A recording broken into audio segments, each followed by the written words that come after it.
Hello everyone, in this video I'm going to show a step-by-step tutorial on how to create a booking.com account.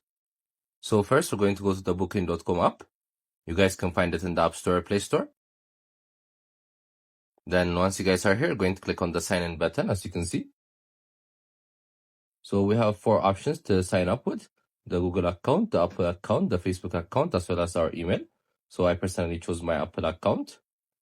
Then once I inserted my biometrics, it's processing to make my account active. So as you can see, we've created our account. So this is how you do it. It's an easy tutorial. As I told you, you guys have 4 options to sign up with, so you guys could choose any of them. So that's how you do it. Make sure to also check our other videos as we've been posting daily. I hope you guys like this video. Subscribe for more, like for more, share for more. I hope to see you again. Goodbye.